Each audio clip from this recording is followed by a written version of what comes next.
Hello. Hello. Hello. Hello. These intros are getting more and more bizarre as this campaign goes on. All right. Hello, Well, anyway, Russian spammers.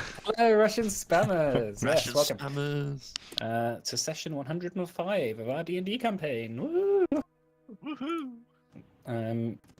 Yeah, 105. Jesus. We've wasted so much time. All right. Well, how's everyone doing? Good. Ready for Yeah. some D&D? Yeah, Ready not for some bad. D&D, for some fan service. All right. In that case, if everyone is ready and has drinks and everything that they need, which I assume by now, you're ready. Let's go. So in that case, last we left off, the Clive Five had spent the last week reeling from the loss of their friend and companion, Gira, after defeating the dragon tyrant Naxus and saving the basal tiles from Naxus's and the Tempest's influence. While doing errands, preparing for the upcoming wedding of Illyriel and Erin, Chinook did some research on Fae to prepare for his confrontation with Hakul.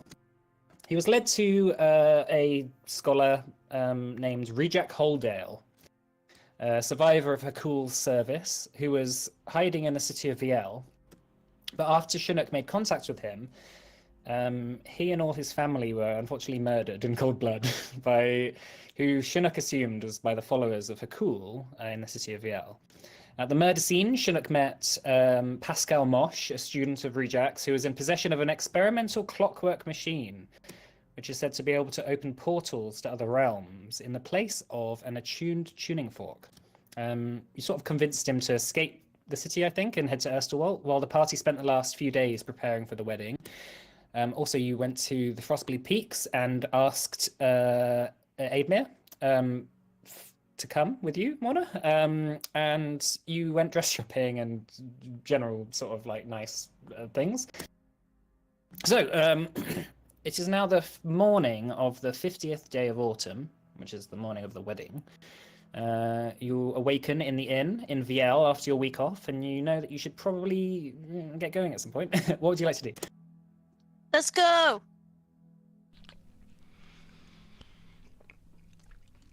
Yeah, suppose no It's time like the wedding present.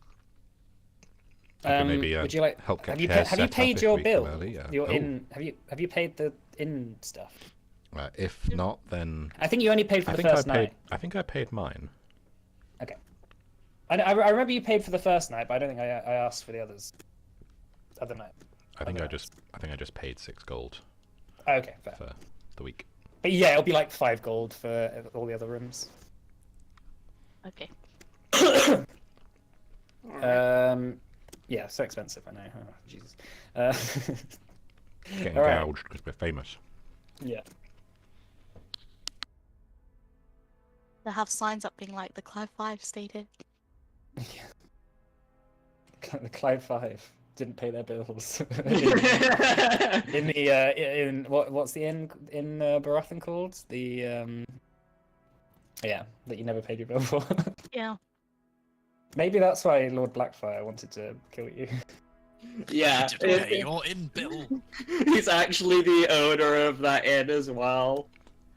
He had like a weird like phase where he's like, I'm gonna run an inn. Yeah. Yeah, well, technically he's probably the owner of it. He is a lord. Yeah, so feel like heading over to Orestas. Yeah. All right. So who's teleporting? It's free for Chinook to do it, right? Yep. Then Chinook. Sure, I Well. can take us there. It costs him more than money. But also, It costs him Oh, no. some. but also less. Yeah. Sure, I will huddle us all together and teleport us over to Orestas. I'll just put Roxanne over there. Okay. All right. So How did I yeah, get here? begin to play your lute, sing a little song, and the magic. After you pay your bills, the magic surrounds you all, and you whoosh away in the magical tunnel. that you are so familiar with at this point that leads you to the town of Orestas. It's a nice day in Orestas as you arrive in at the top of Erin's Tower. You notice that the sun is sort of like streaming through the windows, and it's quite busy. There's a lot of people setting up and moving things from from storage in the tower up and down the stairs. As you arrive, you see Bet sort of like barking orders at servants who are running back and forth. She's wearing this sort of like quite nice. It's sort of like a tuxedo almost, made of red silk. Almost like a velvet sort of tuxedo. She notices you and says, "Oh, you're back. Oh, well, I didn't think that you. Well, I thought you might not be able to attend." Bye. Oh, we'd never miss Erin's wedding. Oh, yeah, we sorted that out about a week or so ago. Yeah, Been back for a we've little been while now. on vacation, I suppose. Fantastic. Well, of course, you're not allowed to see the parties before the ceremony, so I will ask you very kindly to go down and mingle with the crowd outside for a bit. Yeah, sure. Sure. Is there any help you'd like? Oh no, it's fine. This lot have been told what they need to do, and they're doing a great job of it. And just she shouts at one of the servants, who sort of just like jumps. You see that Heard that sound like a threat before. neither had the servant clearly. It's like you're doing a really good job, all right. Yeah. She just tends to have that sort of like atmosphere. But that being said, she seems to be looking quite awkward in the quite tight-fitting suit, and I imagine that she's wearing it over her armor. well, this is the first time you've probably seen her without wearing armor, and her sword itself isn't even by her side. It is across the mantelpiece at the top of the tower. She says, "Yeah, the security is quite lacking, but I feel a lot safer now that you're all here." Aw. Well, Oh, anyway. this is Aidmir. Oh, nice to meet you, Aidmir.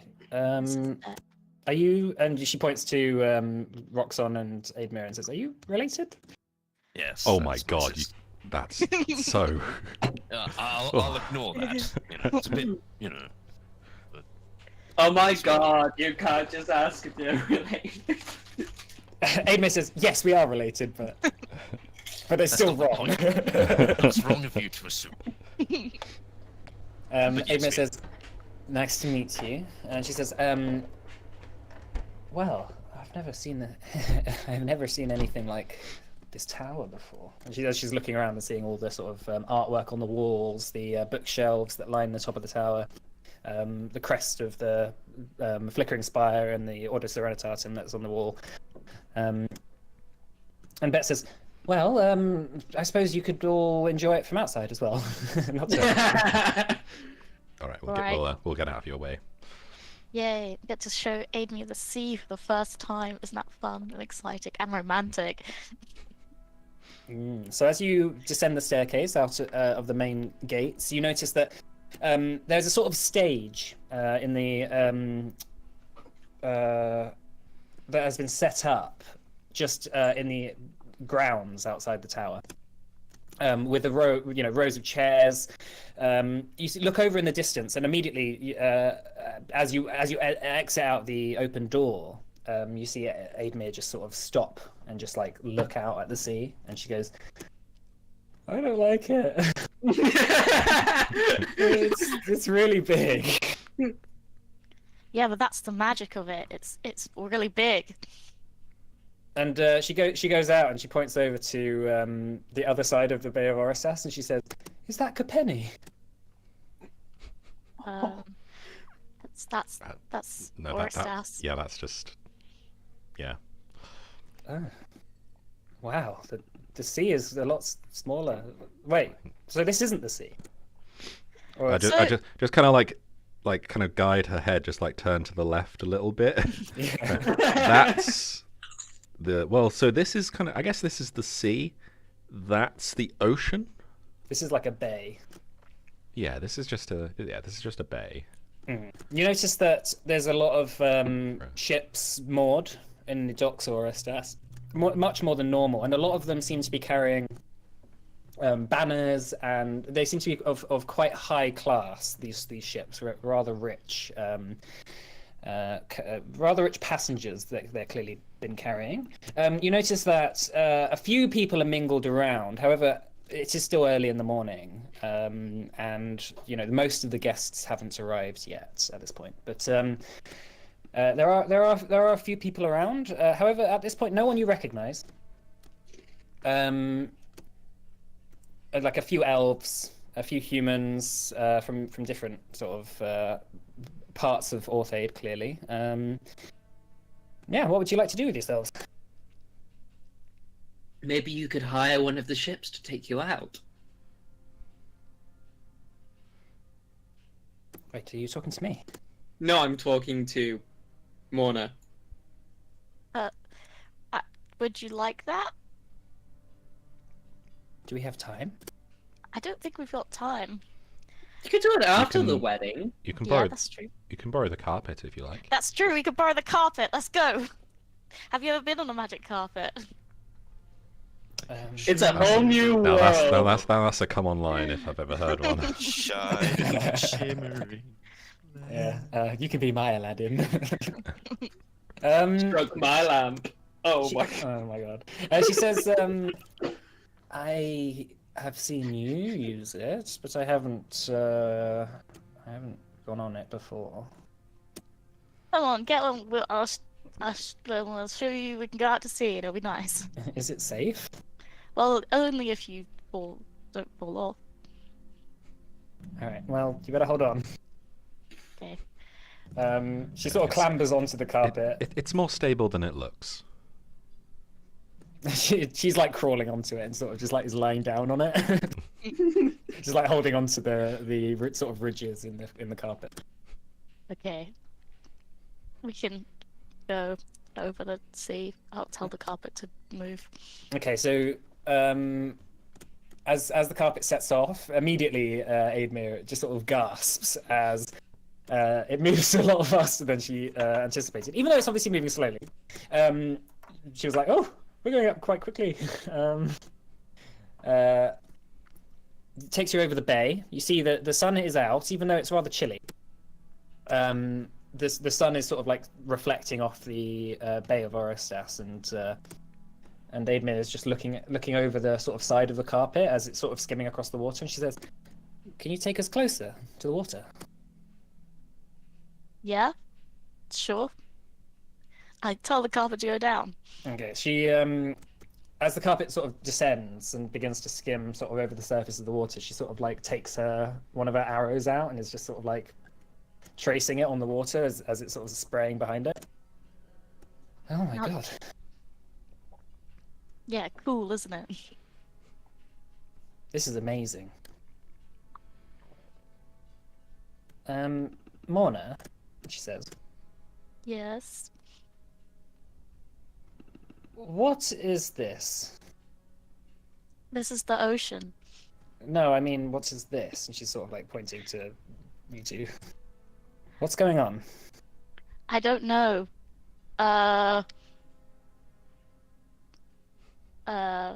What do you want it to be? Well, I don't know. She sort of like looks out at the water and she says, "I've had a really nice week, Yeah, but same. I fear that we're always going to be at different places." Yeah, I know what you mean. I'm pretty dedicated to my order and to Clive 5, and I know you're dedicated to your homeland. Hmm. It is nice having a sort of bit of off time, and sort of, I don't know. Is it? Are we pretending? Is this real? Yeah, it's real. All right. She sort of like smiles Any and blushes. Yeah, Roxanne hears it like all across the bay. Yeah, it's real. It, like echoes across the tower. She says, "Well, I'm looking forward to a time where things are less busy, I suppose. Yeah, same. I mean, just- you. I mean, you. What are you doing now? Like, what is your what are your goals? What are your Well, my order took a pretty big hit. And we lost a lot of members, and I'm dedicated to rebuilding it. And that's my goal at the moment. do you? I mean, the Frostbleed Peaks is a free land. You could always move them there more permanently. That is true, and a very good idea. And there's the ruins of the tower. I mean, the giants no longer live there. It is mostly a husk, but it could maybe be fixed. I could see about that. I mean, That's You're just- excellent. you're just living in a barn at the moment, right? Outside your house. Your order. Yep, it's not that great either because lots of people are starting to catch on. There's only so much so secretive you can be when you have to get food and shelter and supplies every day. Hmm. Well, the offer's there if you need somewhere. Yeah, that would be good. She sort of like blushes and says, "Okay, well, I think I've had enough of water now." Okay. As the carpet begins to go back to land, Edmir says, "So, what are human weddings like?" You know, I've never been. Really? That surprises me. I don't think I've been to a wedding. I suppose you've been quite busy with other things. Our weddings are quite different, I suppose. How so? We just do things by the old ways rather than rather by how the humans do them. We've lived in the Frostbleed Peaks since before the Ashmalis first landed in this continent, and our rituals and rites of passage and stuff like that are different. We still do things that some people call barbaric. Right. Like what? Oh, nothing crazy. Just, we like to drink and fight and just have a bit of a rambunctious time under the moon, Yeah, I mean, there's lots of drinking at human weddings. I've heard that, but I don't know much about fighting. Maybe we could fight. You think you could take me? I could definitely take you. Yeah, you're probably right. It depends if you had your axe or not. Well, I don't want to hurt you. Nah, you wouldn't. You'd be fine. You wouldn't hurt me. The carpet sort of lands back at the grounds of the tower, and she gets off and she says, "Okay, well, I think that's enough ocean for a little bit." Yeah, you could get seasick. So, do we know what time things are supposed to be kicking off? I could go for a walk. Have they said anything? I think on the sort of invite that you got, sort of had a midday or something, like noon. Yeah. It's at noon. So we have a bit of time. Take me into the town. Okay. All right, so That's you two good. go. You two begin going off into Orestes. What's everyone else doing? Probably Scrims are waiting doing. for the carpet back, lol. I mean, yeah. It's just catching up with everyone. Also, probably. I'm probably doing what I do at big events with lots of people I don't know and stand around awkwardly. Yeah, as you stand around for longer and longer, you notice out in the bay more and more ships are starting to come in. After a couple of minutes, you see a very large ship on the horizon start to come in. It seems to be some sort of like large galleon type ship with the crest of Levar on it. Seems to maybe from your distance seems to have maybe a retinue of about 100 sailors or something. You hear someone in the back saying like, "I wonder whose ship that is," and what someone else says. Suspicion.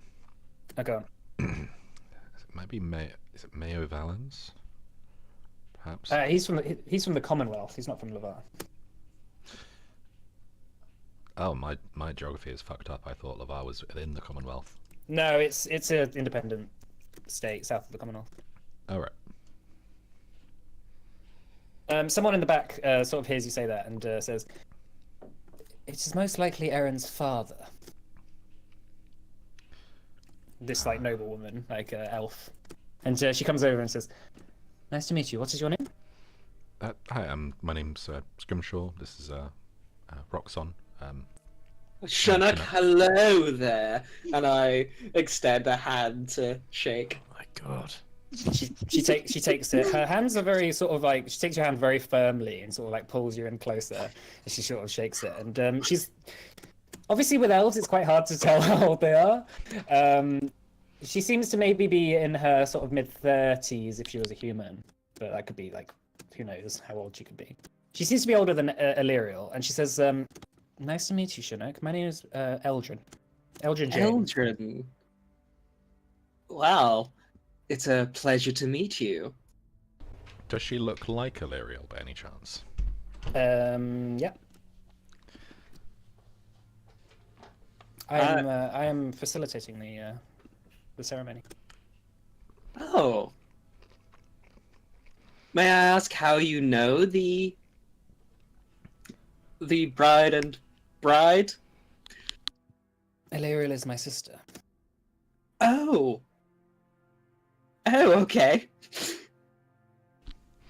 Oh, phew, I was about to ask if she was a mother. I knew you were going to do that. I was waiting for you to do that. Shannock just kind of thinks the exact same thing. Well, Illyriel is my baby sister. We have different fathers. Oh. Oh, I see. Well.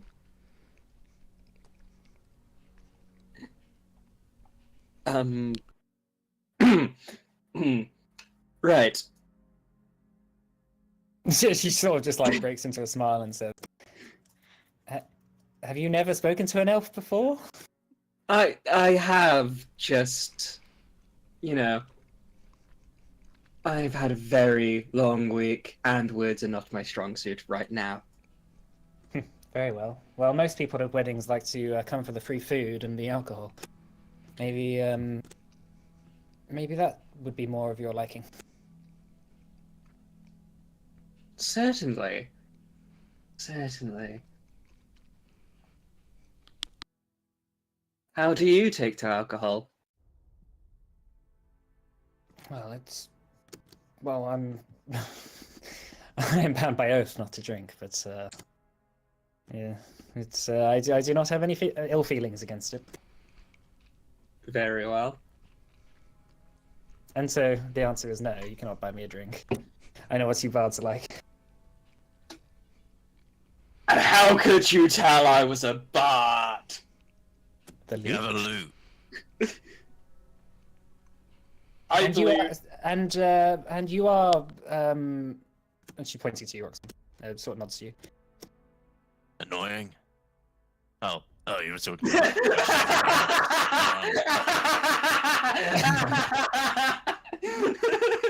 That is a name I've never heard before. Roxanne. So I thought we were still talking about Shuno. Hmm. Well, Roxanne, where are you from? I'm from the Frostbeat Creeks, not far. Ah, and you must be with the other Goliath lady. That would be my sister, yes. Mm. Eren and Zeliriel have many friends from across the continent. It is always interesting to see new faces. Yes, we've been on many adventures. Well, I'm sure we will catch up at some point. I have some things to prepare at last minute. I will take my leave, but it is nice to meet you. And you. Nice to meet you as well. She goes off, her sort of silky flowing dress disappearing into the now ever-growing crowd. You hear in the distance, as more and more people are coming in, there's like an announcer who's like announcing the names of various envoys from across the place. Eventually you hear the announcer saying, Gothric of Aravisi. Oh no. As you see sort of like a contingent of orcs enter. With Gothric. Would you like to describe what Gothric is wearing for the event? So Gothric, at the moment has actually shaven his head in and has kind of like this new kind of like face tattoo to just kind of denote his station. But as for clothes, he is kind of wearing this just kind of like long black coat, but like with like a kind of purple shirt underneath. Ooh, is he revealing some of his orky chest? He is not. Like a 70s disco star. Yeah, that's as the night goes on. More and more alcohol, yeah. more and more drink means more and more buttons come under. He has these kind of black gloves and black boots as well. But he is probably just looking kind of uncomfortable in it. He's been wearing very different clothes up in Oravisi, and he kind of just picked these up because he thought these looked posh enough for a wedding full of noble people, and he wanted to appear respectable. Well, as the announcer announces and everyone sort of looks over, Gothric, obviously you notice that the group is there and sort of like looking over at you. I immediately jog over to the group.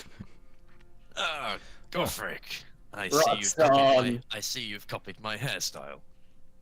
And Well, it is an award-winning hairstyle, to be yeah, fair. true. You can't really beat bold. Right, Yeah. Sure? Yeah, bold brothers. Sure. I know you can't actually grow hair.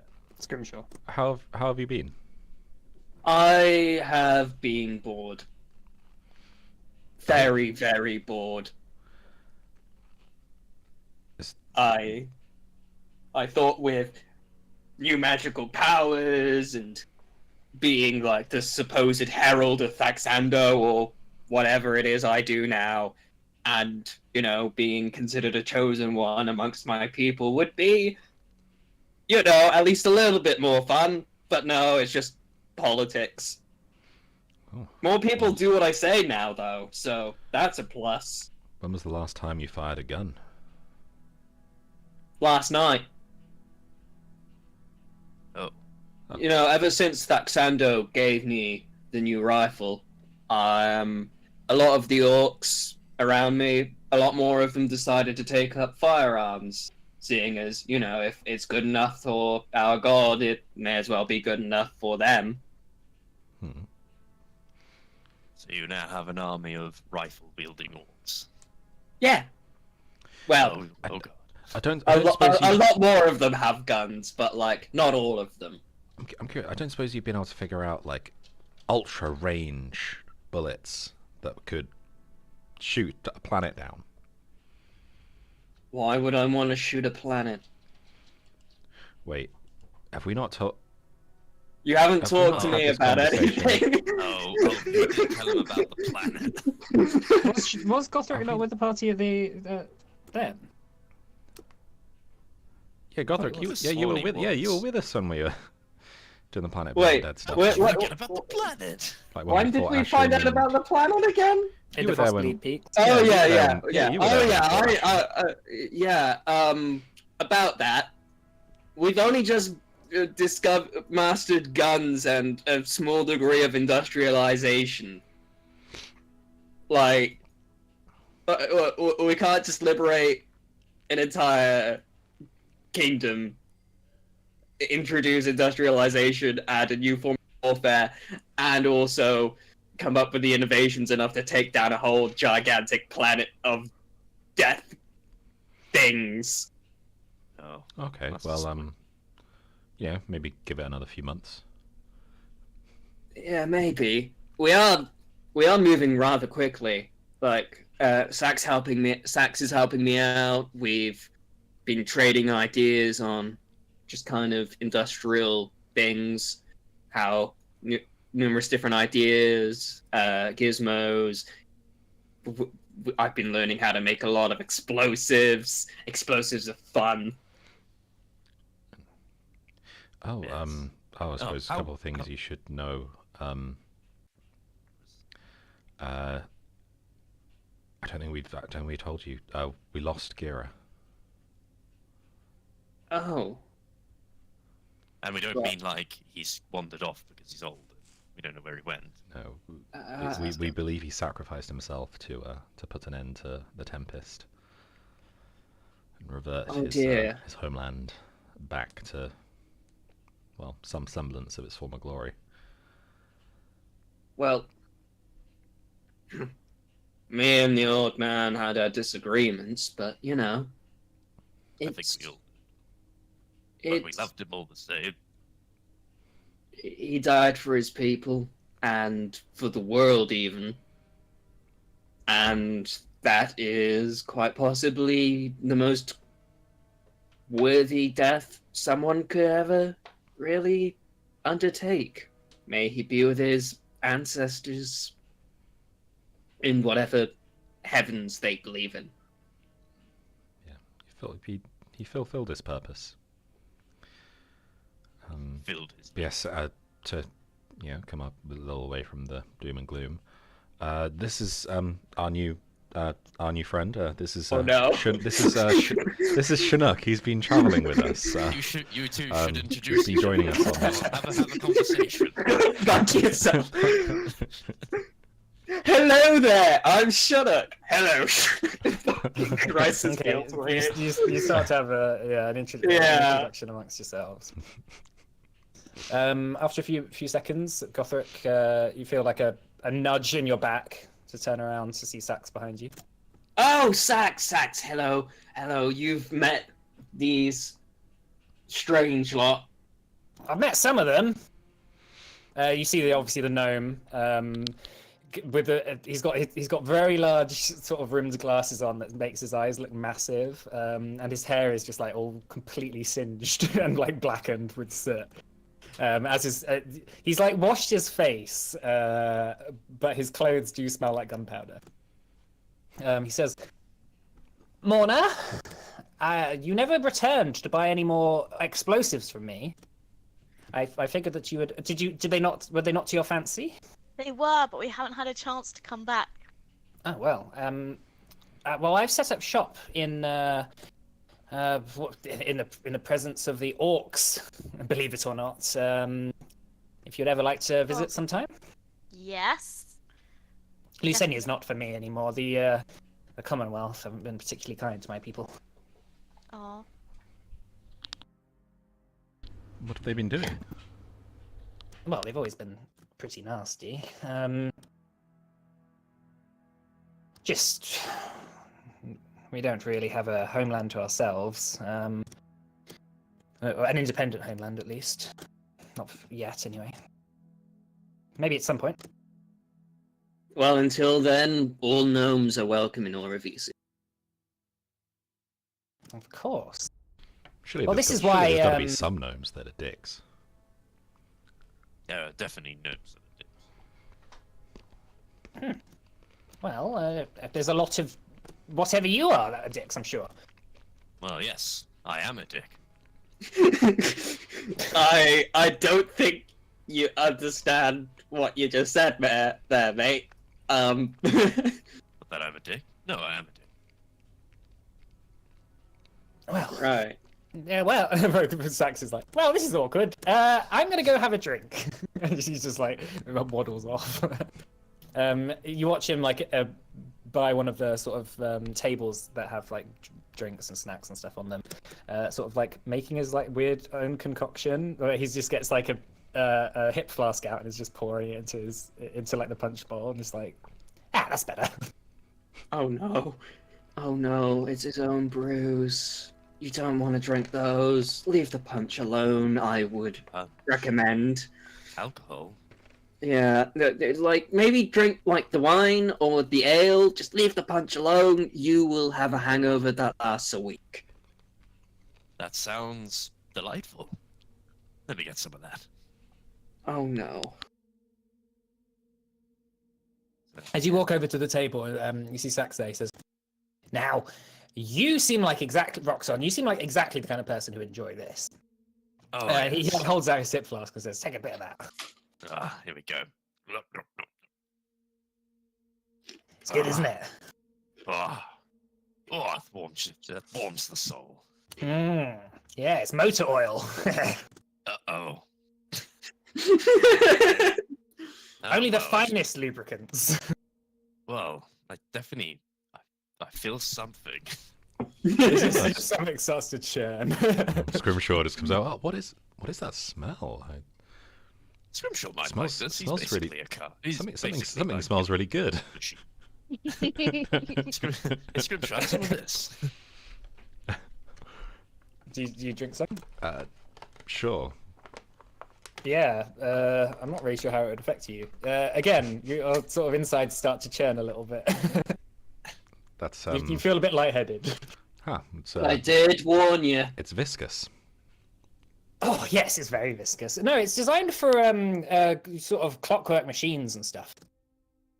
But I found that you mix it with a bit of alcohol, and it sort of like has a bit of a chemical reaction that really works. It's at least fully synthetic oil. It's the good shit. It's pretty good. Yeah. You know, we have our own refineries and things that I've been making my own brew for a long time. You also notice on the table there are just interesting like little snacks, cakes. Cake. Yeah, you see some of the famous Annalise oranges that somehow have been acquired. Gothric is immediately going to scoff one because he's heard Gideon talk about these, but he's never had one. Yeah, I'm gonna have one. As you bite into it, you taste the fragrant taste of citrus mixed with seems to be some sort of like quite high volume alcohol, which burns a little bit as it goes down, but it makes you feel warm inside. And as you, Gothric, are you Gothric or Chinook at the moment? Gothric. Okay. Have you had any of Sax's motor oil? I haven't drank any today. Okay. But I that's tried one I tried it like maybe a ago, and I just vomited all day. All right, well, Roxon, as you bite into one of the oranges, you feel that in your stomach, as it was churning from motor oil, there's this sort of like bubbling in your stomach that just like feels kind of really weird. As it's sort of the alcohol is like mixing with it in your stomach. Oh. I need some cake to settle my stomach. Zach says, just wait a minute. And he like pulls out a stopwatch and just starts like he clicks it and is just like looking at it and he's just like looking up at you and then looking at the stopwatch. And after a couple of minutes, after like a minute, you start to feel really lightheaded and just like completely pissed. Thanks. What isn't that really?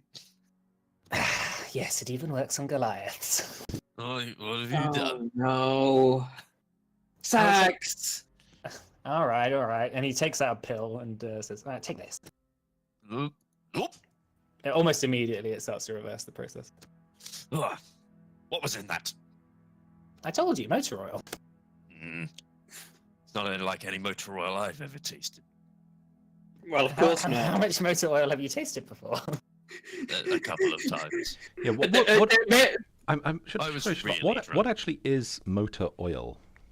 It's oil that, us gnomes use in various machines. We call them motors. Motors, you say? They are some form of machine that we use to exude work. It's quite complicated science stuff. Like, But basically, peasants. it has a lot of uses. It can be used for ships. It can be used for all sorts of vehicles. It could be used for. I've been designing something very interesting, but I haven't quite managed to get it off the ground yet. What would that be? Yes. Well, Gothric, as you have been so kind to allow me to carry on my scientific things, I'm sure that you will very soon see my genius. And he sort of like takes out a few designs he has in his back pocket, and he sort of puts them down on the table. It looks like a ship, and he says, "This is what I call a skyship. It is a ship that goes in the sky." That is amazing. Yes, it's going to revolutionize the world. If only I can get it to work. What's the hold up at the moment? I need tile stones. Oh, I know there's a mine. I think there's a mine near Baratheon, but Yes, well, the Grey Mountains aren't particularly known for their tile stones, which is why acquiring them is quite challenging. And ever since the whole war, a lot of the different areas of Orthaid are starting to really crack down on production of tile stones for some reason. But I will get hold of them. I will get hold of more, and I will prove this machine right. You may be waiting a while. However, we have reason to believe there is a colossal amount of tile stones headed towards this planet as we speak. Oh, brilliant! Yeah. No, not brilliant. Not brilliant at all. Silver lining, perhaps. If we survive, then, industrial revolution of sorts. But If we don't, then we're fucked. We're all dead. I guess we're all going to die at some point anyway. I might as well finish my shit before I die. Yeah. Well, if you ever come across any tile stones, I will pay handsomely for them. well, Noted. I've got one, but I'm using it at the moment. I'll ensure to let my rangers know back in Oravusi. If they find any, bring them to you. Excellent. Actually, did we not have a one of those? Was that a corrupted tile stone from the lab in the mountains underneath Tanas Tara? It's not in my inventory. Do I have it? It's probably in Estor somewhere. Somebody definitely picked up some. Yeah, probably There like was in something some like of a your test- storage in Estor. I think it was like in a test tube or something, if I remember right. Yeah. Yeah, I think we do actually have a spare somewhere, but there was something off with it, so I wouldn't just plug it in as is into whatever you're making. As you're sort of sat around talking, Morna and Aidmir return from their brief foray into the town of Orosas. Notice Gothric and Sax. And... Mona! Hello? Hello! Fancy seeing you here. I didn't know you'd get an invite. I'm one of... Aaron's joking, it is a like joke. one of my best friends. It's a joke. Oh. Okay. How have you been? I've been good.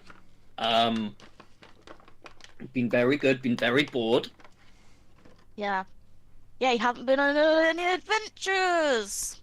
Or dying. Oh yeah. Have you died much recently? Only on the inside. It's okay. Chinook took your place in that regard. Now he dies all the time. Well, someone has to do it. Yeah. True. Chinook just kind of looks downcast at his drink, of which he's on his third. You see, coming into the grounds of the tower, about 40 or 50 guards, and a carriage that has been sort of like taken off the big boat that has moored into the docks. It sort of rolls in and everyone goes quite quiet, and the announcer person who's been announcing like people as they've been coming in sort of goes up to the carriage, and as the door opens, he brings out a scroll and says, "Introducing Lord Ruler of Lavar, Yinfaxis Kassara," as you watch as the door opens, and a few steps are sort of put out for him as this fairly old, maybe in his mid-60s or early 70s, man with short white hair, wearing a traditional red Lavari robe with like a sort of black sash around his waist. Yeah, go on. Would Gothric have met him during like the peace talks in Lavar? Yes, and so would Roxon.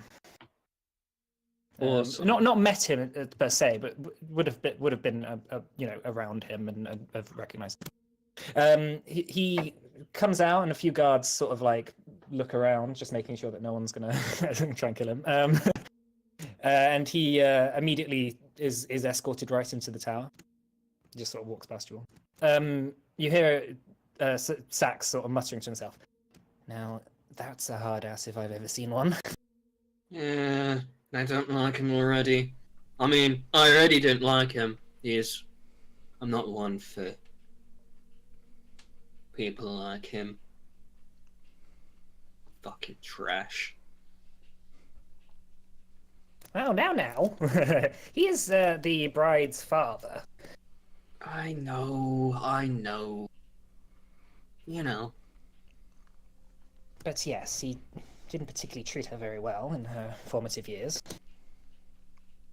Yeah, well, I'm here for Aaron, not her fancy-ass dad.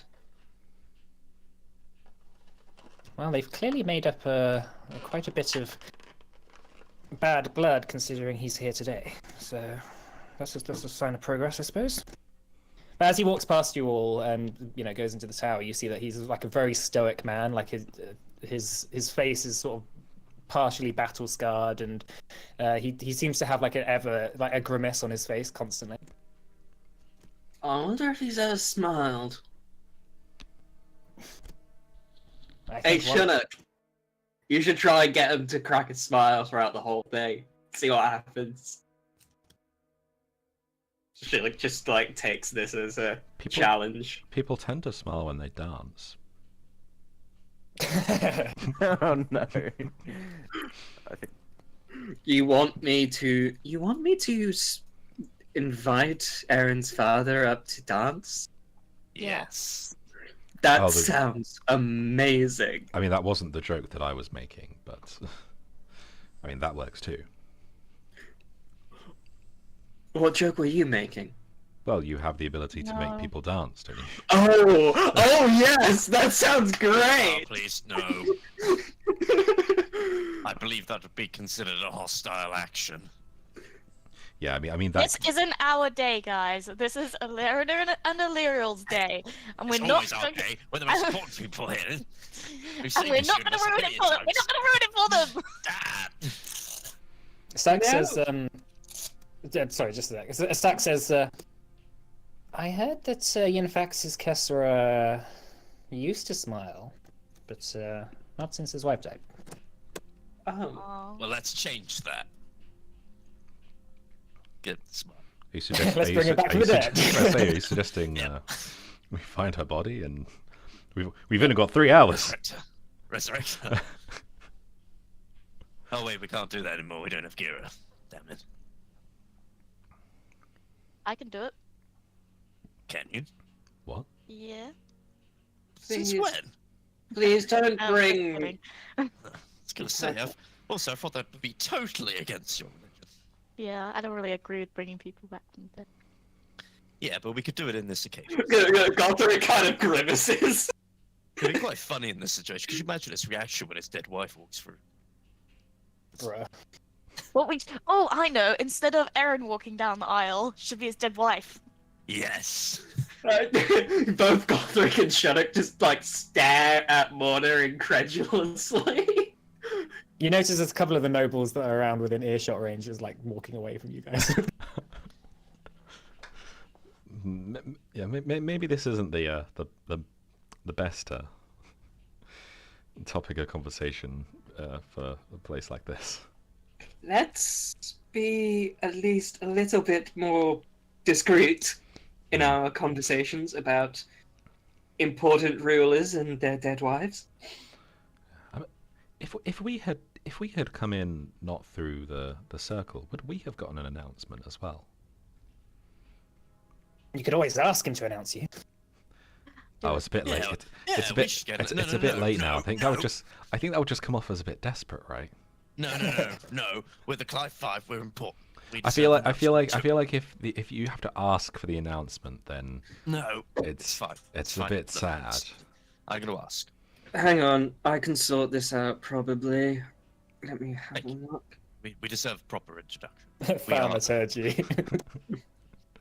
We have. we have a secret one. Clarify. Yes, it's us. It's us. It's us. No, I can't. Actually, I'll just go up and talk to him. Hello, my good man. He's like a sort of like butler type fellow. He turns around and says, "Ah, yes. And you are?" Shunnok Vidar, the Clive 5. I'm with the rest of my group. We came in a different way. We were just making sure that people knew that we are here. Yes, of course. I will announce you now. Thank Sort you. of stands up proud and says, "Announcing the Clive 5." Woo! Yeah, Woohoo. that's us. It's us. It's a. Oh, they didn't have to do that. You didn't have to announce. Scrimshaw's just got He his, I guess, like kind of cringing, like kind of holding his hand over his face a little bit. Shunnok has his hands on his hips, grinning heroically. Gothric just kind of scratches the back of his head. Look, everyone, we're just here to enjoy the festivities. There's no need to, lose your minds because the Clive 5 is. Shunnok casts. No, he doesn't. I was gonna cast minor illusion to like make fireworks in the sky of the Clive 5, but no, I'm not gonna. It's Mm, not our that's- day. It's not our day. We're not gonna make it our day either. Sax has already done that by spiking the punch. She notices like a couple of like rather like strict nobles are like drinking out of it, and they're just sort of like clutching their stomach, feeling a bit funny. Zax. God. Oh my! Look, I'm just trying to make the alcohol more interesting. All right, fine. I'll put the neutralizing agent into it. And he goes over to it and just sort of pours some powder into it again. And he says, "You hear him saying to the nobles, I do have certain other alcohols you can have if you don't like this punch." And they sort of just like tut and just walk away. Sax. It's a wedding, not a laboratory. Well, you've clearly never been to a gnome wedding then. Oh, I don't understand these human traditions. Okay, fine. I'll keep my hands to myself. Yeah, they have this weird tradition of not drugging the guests. At a Goliath wedding, there's just a lot of fighting and drinking and eating. An That's all. orc wedding isn't an orc wedding if, at least a little bit of blood hasn't been spilled. Yeah, as more and more people are sort of beginning to pour in, and you hear a couple of familiar names. You hear Zoltar Zinfarin arrive. He's wearing a sort of like bright blue elven coat with golden inlays and trimmings on it, looking rather proud. He joins you all and says, the Clive Five. We never got that holiday. What holiday? The holiday that was promised to me. It's okay, I forgive you. I heard you've been very busy defeating dragons and saving the world. Yeah. That's Yes, true. that does tend to take up a good amount of our time. Though, come to think of it, the basalt isles are now potentially a safe place to go. If I they mean, still I- exist. But you I have mean- to get there, and that'll take longer than a week. I mean, I wasn't with these lot, but I shot a zombie dragon to death. Yes, Or an that's undead right. dragon. Yeah, Yes, yeah, Gothric, all right. Yeah, all right. Yeah. Yeah, you should see how many dragons we've killed by now. How many times did that dragon kill you? We don't talk about that. I mean, you talk about that. I don't talk about that. Yes, as Twice far in as the space. if I, Yeah, if I twice. recall, if I recall, that dragon was 2 for 1 against you. Look, if Gira didn't bring me back just Would've been before dead. it was about to swing its tail down on me, I would have only died the one. Yeah, but that's not what happened, is it? It's exactly what happened. I was revived and then I was brought back down again, almost immediately. Yeah, but that's what happened is that you died twice. Oh, yeah, but it wouldn't have happened the second time if Gira had just left my body until after the fight. Oh, so left your body to be picked up and carried away by the undead dragon. I mean, it didn't know. Probably wouldn't have picked me up. Could have. Remember when Wouldn't be I was kidnapped by doppelgangers? Oh, yeah, I remember. That's what I Yeah, meant good this times. plot. I mean, not good times for you, obviously, but No, not Or particularly. for me, I died that day to That- Casmes. yeah, but that doesn't narrow it down a lot, does it? No, it really doesn't. Like, that's just a normal day for me. Like, That was a very average adventuring day for yeah, like, it's not a quest if Gothric doesn't die at least twice. Well, I do have to say, I do love a wedding. There's just something rather beautiful about seeing people joined together in some sort of sense of oneness.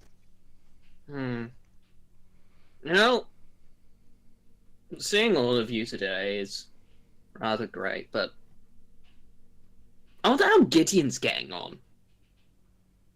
you. I have to say, eating the oranges did make me think of the little tyke. Yeah. I hope he's doing alright. I'm sure he is. Pat over to Gideon using ritual sacrifice on people. Oh my god! Unlimited power! Not at a wedding. Oh no. Gideon's Alright. crashing the wedding. Using the Alright. using the oranges as fuel for the fire.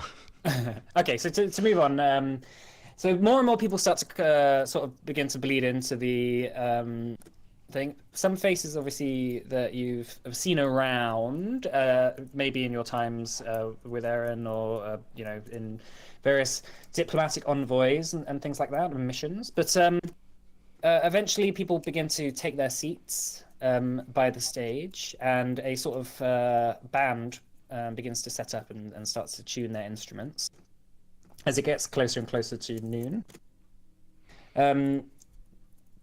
You begin to sort of like wonder when obviously things are going to kick off. When you see Eldrin, Illyriel's sister that you spoke to before, come up and stand on the stage, just waiting there kind of awkwardly as she's waiting for people to come out. But then the music begins to kick off, and you watch as you watch as the doors open, and you see first Erin with her father, sort of arm in arm, walk out of the doors of the tower. She's wearing a sort of like completely white sort of silk dress in a sort of elven style, and she's got a sort of wreath of like sort of holly leaves around her head and her hair, and her hair's sort of done up in a big sort of like bun. Can Shannock do like an insight check to see if Aaron feels comfortable with his being arm in arm with him? Sure. Make a insight check. Insight check. Is her dad a shape changer or under any illusions? Revenge of the Doppelgangers. They're back. No. You look over to her and you're sort of like looking up and down to try and see anything on her. She looks over and notices you and smiles and notices all of you, and immediately that sort of sets you at ease. That she seems to be quite happy and she seems to be quite content with the situation. As the music's playing, she sort of goes and stands by Eldrin, and her father sort of like nods and turns around and sits down at the front. Then you see, after a few moments, Illyriel walking out. There is a sort of like a large, like, elf man with her. You're not entirely sure who he is. You assume it's her father. And she's wearing a sort of, again, a similar sort of elf-style dress, but this time it's got like gold inlays all through it, and it's like this sort of floral golden pattern. They begin to walk up together, and again, she sort of like bows to him, and he goes and sits down. The minister Eldrin says, "Hello, everyone. I am Eldrin, and today we are here to see to witness the marriage of Erin Kassara and Illyriel Jane." She sort of turns to them and says, "Take each other's hands in your own and look at each other."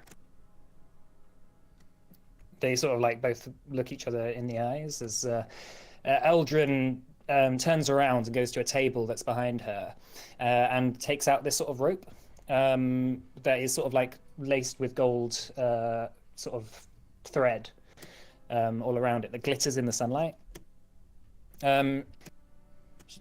Eldrin begins to sort of like tie their hands together as she sort of like she's muttering a sort of prayer under her breath, and you notice that the sort of area around the stage begins to glitter with sort of radiant light. As Eldrin says, and she's sort of like using thaumaturgy to sort of get her voice across, so the entire crowd can hear. And she says, "These are the hands of your best friend, young and strong, and full of love for you, that are holding yours on your wedding day, as you promise to love each other today, tomorrow, and forever.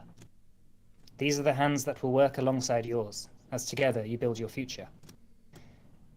These are the hands that will passionately love you and cherish you through the years, and with the slightest touch will comfort you like no other. These are the hands that will hold you when fear or grief fills your mind.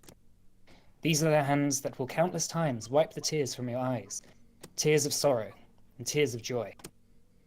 These are the hands that will help you and hold your family as one. These are the hands that will give you strength when you need it. And lastly, these are the hands that, even when wrinkled and aged, will still be reaching for yours, still giving you the same unspoken tenderness with just a touch." And you watch as Erin and Illyriel say together, "Our union forever, blessed be." Eldrin continues, "Chains do not hold a marriage together. It is threads, hundreds of tiny threads, which sew people together through the years. Though one may be overpowered, two can defend themselves. A cord of these strands is not quickly broken, and the vows which are made on this day will reverberate through the ages, through your kin and family, and through the experiences we all go through. This cord of ribbons symbolizes so much. It is your life, your love, and the eternal connection that the two of you have found with one another. The ties of this handfasting are not formed by these ribbons, or even by the knots connecting them. They are formed instead by your vows, by your pledge, your souls, and your two hearts, now bound together as one. Eren and Lyriel again say together, "Our union forever, blessed be." And then Eldrin says, "If you'd like to exchange vows." And you watch as Eren sort of speaks first. She says, "I offer you my hand, my heart, and a share of all my possessions. I ask you to pass through life at my side, to be my second self and best earthly companion. Here's my love, take it. Here's my soul, use it. Here's my heart, don't break it." You watch as like a tear begins to sort of go down her cheek. "Here's my hand, hold it and together we will make it forever." And then Lyriel says, "Across the years I will walk with you, in deep green forests, on shores of sand. And when our time on Erd is through, in Kriegsguldir too, you will have my hand." Then they both say together, "Upon this day our hands we bind, a symbol of our hearts entwined. To witness this we ask of thee, our union forever, blessed be." Minister Eldrin speaks up. "Under the light of the sun that gives us warmth, your vows witnessed by friends and family, I use the power invested in me by the light of Anciliara to pronounce you bound as one. You may kiss." As Eren and Lyriel embrace, everyone stands and begins to applaud. I assume you all do as well. Yeah. Morna, you look over at Yinfaxis with your passive perception, Eren's father, and you see a single tear rolling down his otherwise stoic face. Oh, I find it difficult to see through my floods of tears that I currently have. Aw. So after the applause is done, the two of them are sort of led off the stage by Eldrin. Their hands sort of still bound together. Anyone who does someone want to do a history check for me? Sure, Shunnock can do one. Okay. He is smart boy. Natural one. You don't know much about these strange human customs, but you're sort of like I was quite confused as to when they were going to take these things off. They seem to like just like have their hands bound together for ages, but they sort of begin to sort of mingle with the crowd as the crowd begins to get up.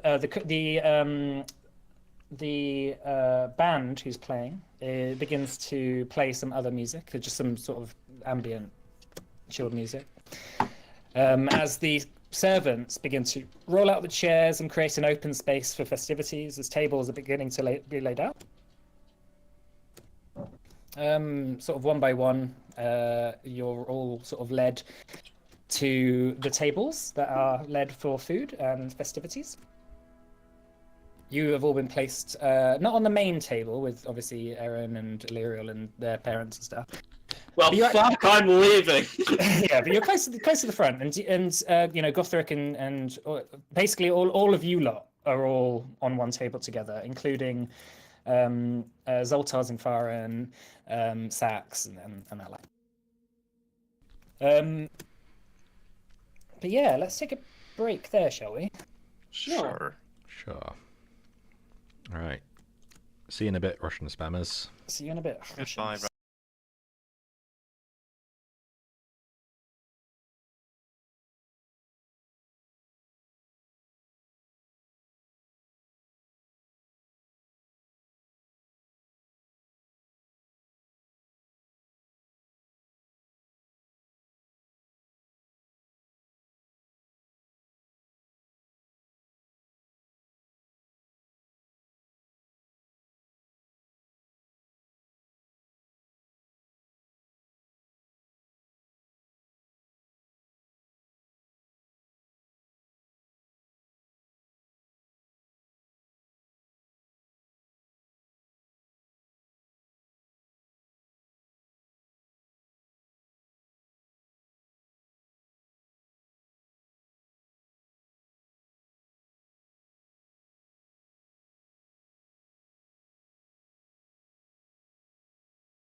Okay, so just before we had our break, we watched the matrimony of the hand fasting of Illyriel and Eren.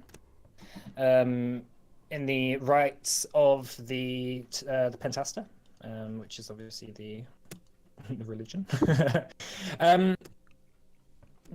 It's at the point of the evening where a lot of the stress of setting up a thing seems to have passed, and now that the actual stressful part has happened, you notice that at the main table, Illyriel and Eren are feeling a lot more. Well, they seem a lot less nervous, and they seem, quite happy. You have a lovely meal, sort of roasted pheasant and just roast vegetables and fish as a side, and then lovely desserts and stuff. And then after that part of the thing is done, the tables are cleared away by the servants, and there is a sort of festivity mingling amongst people, of people just sort of chatting amongst themselves, as the music just begins to settle down. At some point during the night, Eren comes over to you all and Lyriel, and Eren says, it's so good to see you. So good to see you all. And thank you so much for coming. We wouldn't miss it for the world. I'm glad. I did hear about Naxos, but I didn't manage to send a message. Thank you. You have saved really all of us, I think. And how have you two been? I haven't seen either of you for so long. Oh yes, Gothric. We've been busy. We've been planning a lot of upgrades to the tower. We're currently in the process of designing a refurbishment. So that's taken up a lot of our time, and then obviously the wedding. Yeah, something that obviously makes sense to the plan while you're also planning for a wedding. Definitely not stressful at all. Well, unfortunately, the refurbishments are something that are necessary. We're planning on making a big observatory and star charts and things like that. Oh, of course. Yes, I think Wolfram actually mentioned that when we spoke to him last week. Yeah, that'll be very helpful. We need him. So you did speak. So you, yeah, I assumed you must have spoken to Wolfram, as that's how I heard about the Naxos thing. I assume he must have told you about the Council of Orthed then. Yeah. Yeah, it's gonna be weird. Has Gothric been told about the Council of Orthed? Has he received a courier or anything? Yeah. It's sort of like in progress at the moment. It's quite early, so you've probably heard about it, but nothing much has happened on it. But of course, you would have been invited to it. Cool. Eren says, I want to introduce you to someone. Someone who's also going to be on the Council of Orthed. Come with me. Sure. She sort of like pushes through the crowd, and you see in the distance a fairly old man. Eren says, Clive 5, this is Ezra Oakhart from Canault.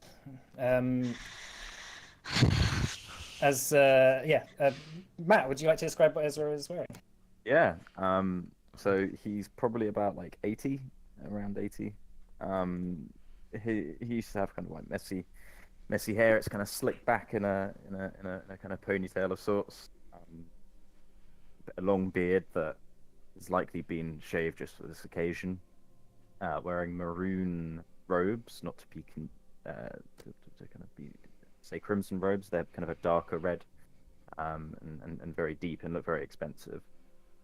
He's got a kind of short sword strapped onto his belt, and he looks like he's seen a lot of shit,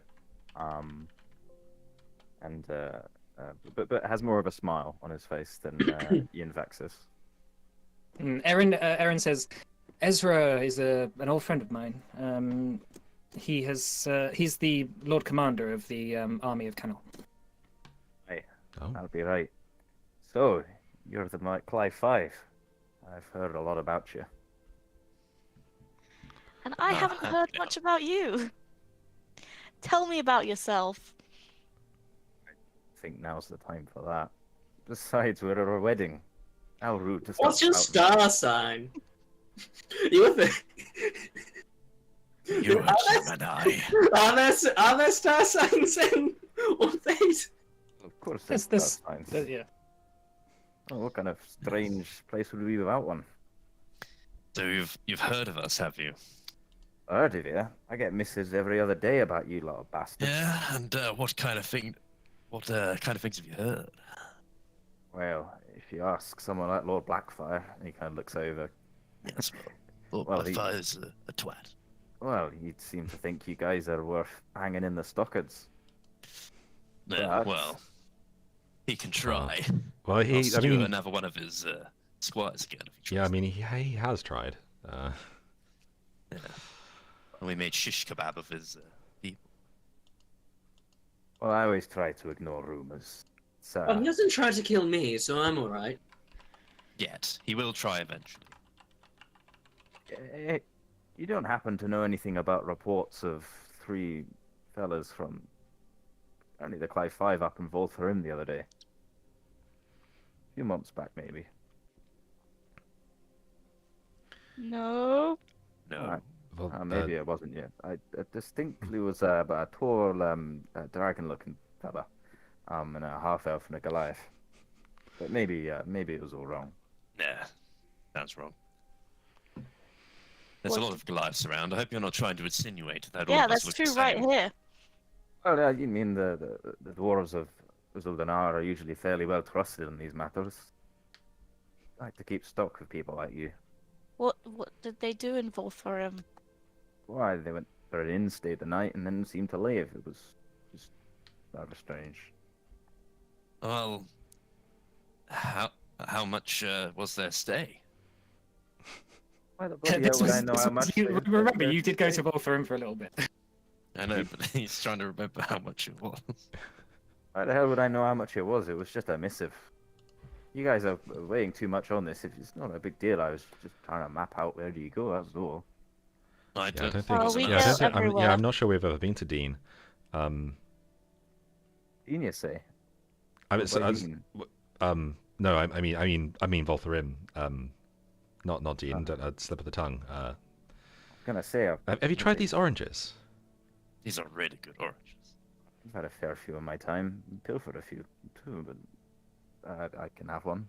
Lord Aaron says, Lord Oakhart has been of great service to the realm. He helped Tarsat out a long time ago. Glad to be working with you then. No worries at all. Here these are very dark times, and I'm interested to hear your perspective on matters. Just do know that the people of Canolt are here to support you. Thank you. It's nice to know there's going to be a friendly face there. And if I may, we scamps need a bit of practice in this diplomacy business, and he kind of, hey, come on forward. And these 2 dwarven kind of 16-year-olds come forward. He pushes them forward and goes, say hello to the Clive 5. I'm sure you've heard about them. Kids are talking about you guys at the moment. This is Thorine, that's the female dwarf, and she's kind of quite stocky, but wearing a kind of again red kind of dress. And this is a Throfa. They're both about 16, and they says hello. And these are your squires, are they, Ezra? No, Eden, they're my kids. Oh, Oh, of course, yes. they look just like you. What are you trying to say? What are their names again? Thorine Throfa. Could you perhaps place this in a text format? Yeah, sure. Hold It's my guesses. on. Throfa. Oh, that is not what I wrote. So this the first spelling is it's just is the spelling of Ezra's father, well, dwarven father that rescued him. Is the same spelling. And Thoreen is Thoreen. Are they twins? No, they're not twins. That you can ask them yourselves, you know. Are you twins? Am I doing this, or are you, Mike? I don't know. Wait. We're twins in a sense. What Not do you bad. mean in a sense? You know, like, oh, Are you twins like Aidmir and Roxana are twins? or, I mean, Like, I'm not at all. I mean, I'm sort of, I'm also kind of a twin in a sense. Yeah, but your twin's evil. It's a big word to be thrown around. Well, it's not evil, I guess. Just a, you know, It's just weirdly touchy. yeah. Anyway, if I may ask, he kind of looks at Mona. Thoreen here is a bit of a fan of yours. If you could sign something for her or something. Yes! Oh, What did you want God. me to sign? It's because I'm the best out of Clive 5, isn't it? Sign my dagger. Okay, sure. Do you have anything for me to sign it with? Here you go. Here you go. And you kind of, well, That was a don't know bit Sharpie. I was going to say hands of a Sharpie. I don't know what we can give him. You Hold too. on, There's like magical pens. You can sign things with. Okay, I'll use a magical pen to sign this dagger. Yeah, so like as you begin to inscribe onto the blade, it's sort of like almost like acid etches it. Well, yeah, what do you write? Dear Thoreen, keep on killing them. Morna. No, What a... Oh, no, wait. I want to redo. I write, Dear Thoreen, knock 'em dead. Or Morna. Nice. She just takes the dagger and sort of like stashes it away. what did you write on there? Thoreen? Oh, just normal stuff. It's Very okay. good. Very good. Throfa sort of like looks around and says, "This is a nice wedding." Lirel's like, "Thank you very much. You're welcome here at any time. If you wish to learn any magic, my doors are open." So, Ezra, were you ever once in a great adventuring group like this one? I've known many people in my time. Been on a few adventures myself. I'd love to hear about them. Oh, we might be here a while. It's not particularly dinner conversation or post dinner conversation. Oh, go on, Ezra. Tell them about the time that you killed the Dracolich. I killed a Dracolich once. It's really not what it's cooked up to be, honestly. Do you want to hear about the story when we killed not one, but 2 dragons? I'm gonna be honest with you. You seem like a mighty fine chap, Roxon, but I've heard too many stories of people killing dragons for one lifetime, and I'm hoping to not get too many before I pass on. What about a mammoth? Oh my god. I very much sorry. I'm not too good at this diplomacy shite, to be honest. But Me neither. We've got something in common. Nor am I, and I'm in I charge hate of an. diplomacy. I'm I'd not rather great chop at. some heads off. I'm not great at diplomacy either, and I'm the leader of a country. all right, Oh wait, you're Gothic right now. you must be Gothric. Is that right? Yep, that's me. Very good. If I may, this Council of Ortheid, I'm really worried about what's happening, and he tries to say it so the kids don't hear as much. If this is as bad as you say it is in Wolfram's reports, then we really got our work cut out for ourselves here. Yes, and also that it is going to be another issue having to deal with certain factions within the council, which is good that we can come together and make alliances with equally like-minded people. Aaron, who else is going to be on this merry band of Ortheid's finest? I wish you hadn't asked that. It is, well, I've heard reports that the Commonwealth are taking a bit of a protest at it. No guesses as to who they're going to choose.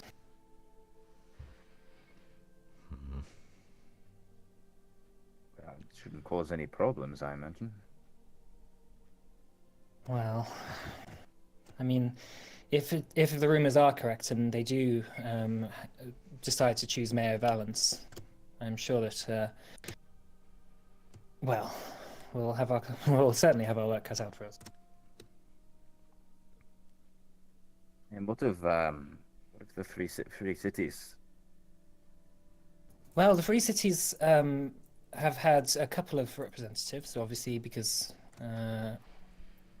there's a representative from Tarsat, which is myself, of course, and then there is the representative of the Empire, well, the Heroes of Orthaid, which is obviously this lot. But yeah, it is going to be busy. I hope there ain't anyone from Dean, if you catch my drift. Well, that is another issue. Dean aren't so happy about being left out of the matter. I should build their own theses. Eric Lehman can go do one as far as I'm concerned. You knew his father, right? I hate... Honestly, I've only been to Dean a couple of times, but the fact that they all name their rulers after that Eric Raymond shows that they don't really understand anything about trying to have peace in our time. He was a tyrant, and I'm glad that we saw the end of him. Indeed, I would toast for that one. Let's move on to a slightly more savoury topic of discussion, if I may. What would you like to talk about? Nothing particular. I suppose I did want to ask you, and he kind of looks to the Guy 5. Is it true what they say in the Bassa Isles? Depends. That, what do they say? Well, the Tempest is gone, and that the society is, I don't know, different, rekindled. It might be true. We hope so. Might not be true. Must admit, we weren't able to stick around to see it through all the way. May I ask what the curiosity is? What place that comes from? The curiosity. I mean, isn't it obvious? The world's running out of decent folk. If you guys help them, then I think they're probably reasonable people. I wonder. Always looking for allies. I wonder if they'd be interested in maybe being part of the Council of Orthaid as well. Well, No, currently it is just something that is just on the continent of Orthaid. It is quite difficult to keep a world-spanning alliance going, which is a lot easier for just Western Orthaid, effectively. Yeah, and if I may, I respect your judgment all the time, but this feels very much like you gotta fix the whole world. I agree. I will speak to Wolfram about it. I fear, however, that the Age of Dragons has passed now. Hopefully only the good ones remain. If any. If any, yeah. That's well, I'm sure over the next I'm sure we'll find out soon. Yeah. Anyway, I must make my leave. There are obviously people here. Before I forget, Illyriel, there is something I'd like to run past you, get some advice from. Oh yes, of course. I don't want to interrupt your night if that's. No, please, speak freely. You are a guest of all of us. Might be good to maybe speak somewhere a little out of view. Is that day, Scrimshaw? Well, fine. Yes, let's go into the towers. Okay, it's fine. Okay. Scrimshaw. God's sake! Is We it said. is it just you, or? It's I guess we all me that go. the Come issue on. is with, but I'm in a... Ah, come on. Have a drink with me. In the tavern. Sure. If I may, if this is not council business, I might just take my leave here. The kids are getting a bit restless talking. Of course, of course. Do you drink? Do I drink? Do I look like someone who drinks? Yes. Yes. I've yet to find a parent who doesn't drink. Well, there's your answer. Well, there you go. You and Gothric can chat, and the rest of us will go into the tower. Well, let's talk business. It's fine. This is a day for celebrations and for business. Let's go. She sort of leads you into the tower. So who's going? So Gothric and Ezra. Then, in that case, what are you going to just remain at the party whilst everyone goes off? Yeah. Okay, and then Chinook is going in with the Clyde 5. Yeah. Yeah. All right, so Illyriel takes you in as Aaron goes off and begins talking to a number of envoys, diplomatic, whatever, and friends. You climb up the staircase, and Illyriel sits down on sort of a big armchair and says, "Oh, I'm so happy that this that this happened. I feel like a weight has been lifted." Yeah, it's great to see that good things can happen without loss of life or anything of the sorts. Like it seems like any time something good happens for us, it involves people dying, fights, the lot. This has gone fairly smoothly. Touch wood, and Scrimshaw just like touches his own neck. Well, this is probably one of the safest places in Orthed at the moment. The tower. Don't say that. That's jinxing it. We've never had an issue before. Well, we have, but Anyway. we have had issues here actually. Anyway, the reason I asked, I have a condition that of sorts that has come to light recently, and kind of kind of open the tuxedo, sort of start unbuttoning the shirt to reveal the handprint. Illyriel sits forward in the chair and is just sort of like staring deeply at it. Yeah, What's that? I had I don't know if it was a vision or if it actually happened. It feels like it actually happened, but I'm not 100% sure. Of Tail, but acting weird and fast and feral, almost. He put his hand to my chest and gave me this mark. And then, next thing I knew, I was back in Erstalwald. But this has Like I say, persisted. Yes. Well, I'm sure that you're very worried about it. Well, yeah. Usually things kind of just get better on their own. Night sleep, and that's pretty much it. But yeah, this has remained. Her eyes like flicker white for a moment as like magical sort of radiant energy flickers through her. She sort of inspects it up and down and prods it. She says, "Does that hurt if I prod it?" Oh, it's a little sensitive. This is dark magic. Whatever caused this, this is not your run-of-the-mill curse. But you share a bond with Tail, right? Yes. Supposedly, if one of us dies, so does the other. I wonder how that works with curses. Think that Tail's been cursed, perhaps? I've only heard of this happening once. This sort of thing. But it was a long time ago. What happened in that case? Well, it's a legend, you see, from my people in Adana. I left a long time ago and came to Lavar, but the stories of Eret Sar. He was said to be afflicted by a similar sort of handprint. The mark of Zornakar. Ooh, I don't like the sound of that. Whatever is causing it, Tail has gotten himself in trouble. maybe out of his depth.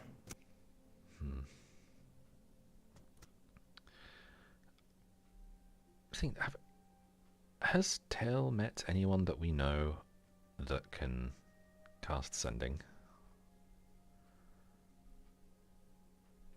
I don't think he's met your Aaron, has he? No, I've only heard what you've told me. Yeah. I think the only person other than ourselves I'm aware of that he's met is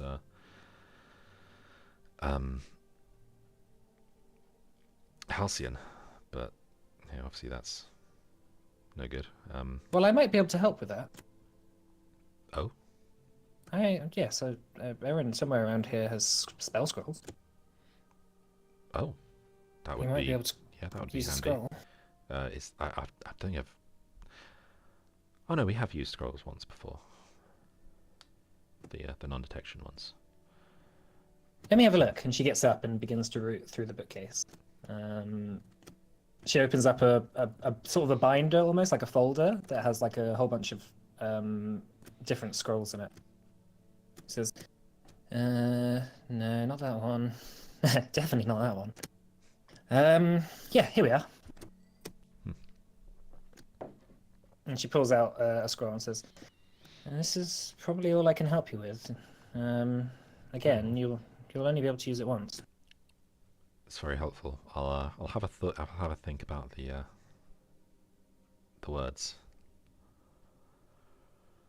That being said, keep an eye out. From what I've heard, Tail seems to be a dangerous figure. He clearly has something. He's clearly set in his ways, and he has a plan. Yeah. Yeah. Anyway, thank you very much. I'll make use of this at some point. Yeah. Let's get back. Let's get back out. You need to enjoy your day. Yes. I would Well, feel terrible if we kept well, you from that. I've never really liked being the center of attention. It is a safe place in here, away from everyone else. Fair.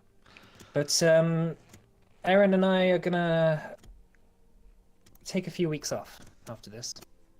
Going and then somewhere we'll get nice. back. Yes, whilst the renovations are done, we're thinking about well, at the invitation of Aaron's father, we are thinking about having a return to Lavar. The Tempest brand seem to have forgiven us of our sins and such. It's good to hear. Hope you enjoy yourselves. If it gets too much, then well, we hear the Basil Tiles are a little more hospitable these days. They're quite lovely. Very unique, very unique scenery. Yeah. Well, let's go back outside. Yeah. Don't touch any weird skulls you see there. Oh yeah, if you do end up going there, there's a temple of the Temple of the Titans in there. There's a skull. It might just kill you if you touch it. It happened when we were there. You know. Well, I fear that we don't have the time to go to the Basil Tiles, but I'll keep it in mind. Yeah, possibly not. But She leads you back downstairs and out, and you notice that there is a sort of festive mood in the crowd as Erin sort of waves Illyriel over and says, "It's time to open the gifts." As people applaud, there's like a large table with stacks of just like wrapped presents on them. I'm supposed to bring a gift. No, Illyriel says, "No, it's a human tradition. it's nothing that I've necessarily ever cared about. Okay, But- good. It is personally, I find it rather strange that people are giving gifts to Erin when she is much richer than most of them." But that being said, I must do my part as as someone on a wedding. Enjoy. Yeah, so Erin and Illyriel begin opening presents, and there's some rather strange things like kettles, teapots, There's like books and various sort of magical tomes that are opened up. Okay, so teapot, is that teapots plural? There's a couple of boxes of teapots in them. Like, Oh my god, I didn't check the registry. like Erin opens one up and she's like, "Oh, it's a Shmali clay. Oh, exactly what I wanted." Like, obviously, like. And she sort of like nods to one of the envoys and says, thank you so much." And he says, "Of course." Then there's one particular present that sort of draws Erin's eye. You notice as she begins to open it up. She says, "I recognize that writing." It's like wrapped in sort of golden wrapping paper, and as she opens it up, it's almost like a shoebox. And as she opens it, there's just like one rose in there. And you watch as Erin sort of like reads the note that's attached to it, and just sort of like immediately bursts out crying, and just like throws the box away and runs into the tower.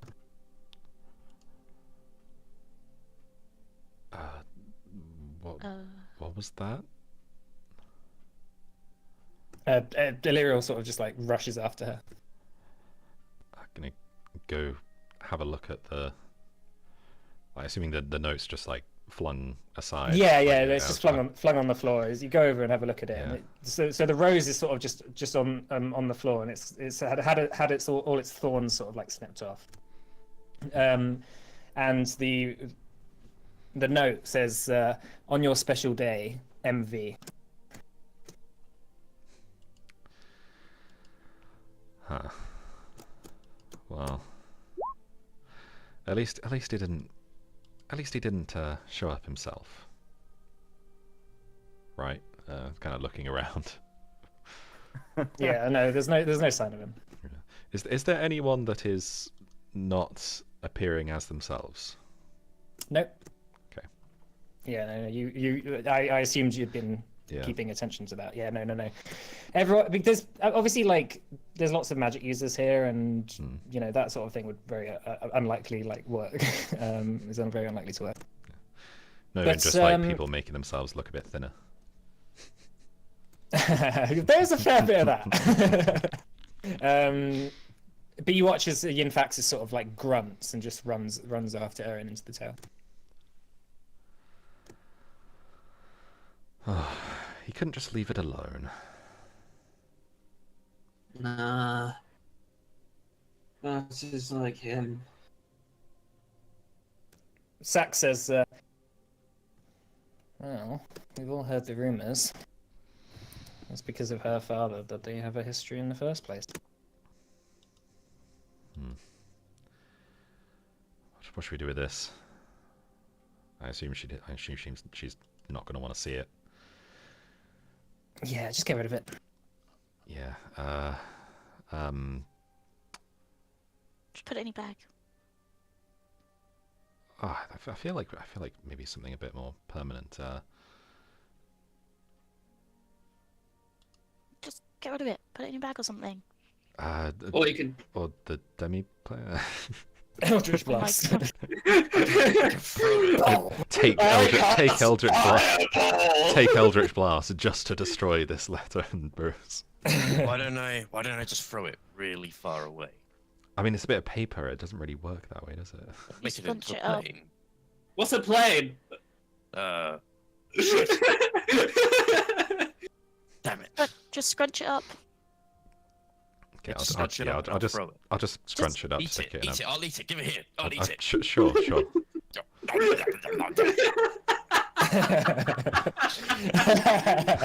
Roxanne's just stuffing a rose in his mouth and just chewing on it. Aidmir's like, "Does that taste alright?" No. Can I set the rose alight with prestidigitation? It's eating it. What, in Roxanne's mouth? No, set the rose alight, not the note. Oh no, I thought Roxanne ate the rose. I ate the note. Oh, you ate the note. Sorry. Okay, fine. The rose. I thought you ate the rose. I can eat the rose as well if I left you. He's so hungry. The rose, I feel like we could just, set on fire. Well, you could probably do that with the nose. Well, yeah, but you've eaten that now. Yeah, I've eaten that. Please don't set that on Okay. fire. Just just use prestidigitation. Well, thing is, you can light or snuff out a candle, torch, or small campfire. Yeah, you Is can that just have those anything in the fire, flammable, fine. right? Okay, yeah. Yeah, just like a little spark. just It's, burn it out. begins to wilt as you sort of get the smell of sort of like burnt rose fill your nose. But people are sort of like whispering amongst themselves, as if like, what was that about? And you see a couple of people going up to the tower, and one of the guards, one of Ian-Fax's guards, is sort of like sending them away. People are being like, "Is the wedding over then, or what's going on?"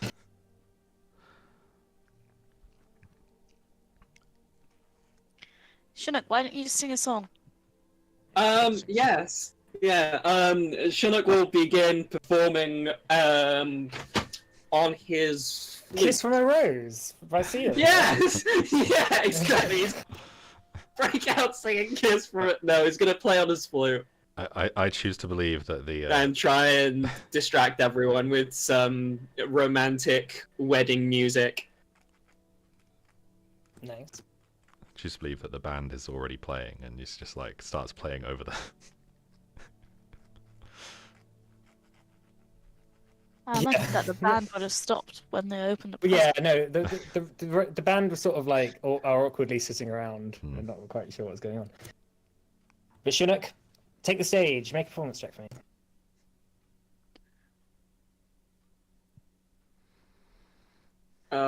I think my internet's gone weird. Oh, I can do it. I will for you. disconnect and reconnect. Let me just find your character sheet along with the millions of other character sheets I have on my Roll20. Oh yeah, here we are. Performance. No, that's not right. I'll use that roll anyway. Natural 1. Nice. Yeah, persuasion is the same as performance for you. So, natural 1. Still a 16. So you are such a like talented, musician that it doesn't sound awful. But I think the awkwardness of the situation has sort of made it so that you're not quite feeling the music, and you're just more playing just to try and like lighten the mood. But people are sort of vibing, I suppose. But you notice that people are starting to leave and are sort of like leaving letters of sympathy and sort of like congratulations on your special day and that bouquets of flowers and stuff like that. But what would you all like to do? I guess do we just leave? Do we check on her? Make sure she's okay. Yeah, maybe that's a good idea. Maybe I'll go. I don't really do this kind of thing very well. I'm so charismatic. I'm charismatic. I can have a look. Have a look. I mean, see how she's doing. Okay. But you don't really know her that well, right? Yeah, maybe the person. Well, I mean, Erin did managed- introduce Chinook to you all, I think. Okay. Yeah. I mean, should we just go together? Okay. Oh, actually, no, she didn't. That was Gothric. You wanted to meet Erin, didn't you? Yeah. Yeah. Okay, I get it. Yeah, no, Erin doesn't know Chinook very well. Let's How just about go we there. all just go? Yeah, as you approach the tower, one of the guards is like, "No one shall enter. The Lord Ruler of Loire is in there." But we're good friends of Erin. Just ask her if she wants us in there. This is very improper, but okay.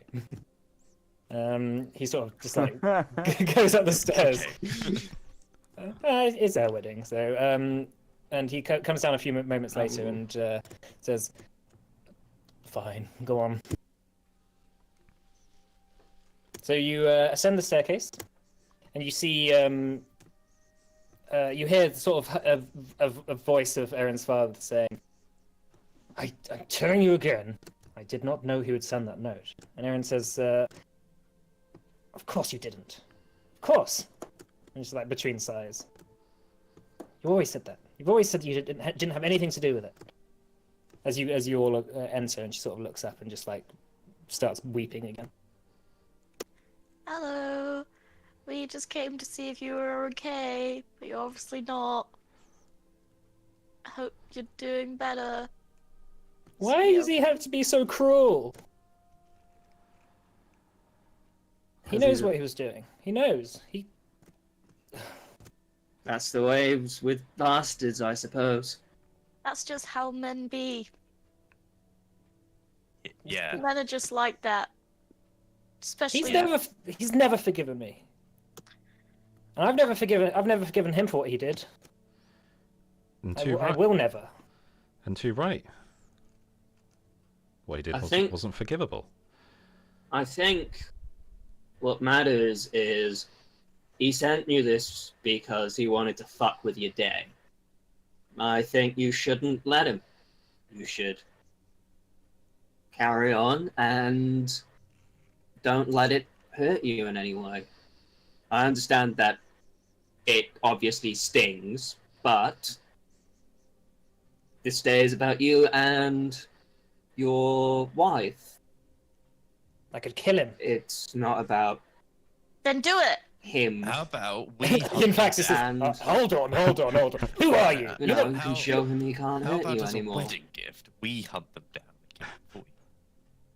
Lorna, you like that kind of thing? Yeah, I'd be on board. Erin's father says, I came here as a fucking. I came here as a peace offering. Why have you got to be like this, Erin? You're always making it about yourself. What? No. But it's their wedding. Sorry, who are you? Oh, I'm Morna. Nice to meet you. I Roxol, stick out my hand to shake his hand. by 5, you know, Heroes of Orthade. big kind of big deal. And to be clear, if there is any day that someone is to make about themselves, surely this is the day. He sort of like huffs and says, I'll be in contact, and leads down the staircase. And Erin just sort of starts crying again. Why is he such a dick? Sorry, who are we referring to? My father. Oh. He's always been like that. He organized. My father's never forgiven me either. I thought that we had made progress, but clearly not. Clearly he thinks of no one but himself. He has no idea.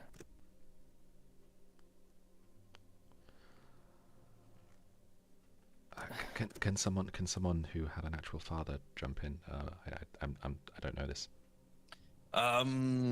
Right. I just realized both of my characters had fathers who died before, like, anything, so they're kind of fucked. I guess I'm kinda most qualified for this, so yeah, dads can be a dick, but they love you really. I think He's never shown it. He's never even said it. my father never showed it until he was on his deathbed.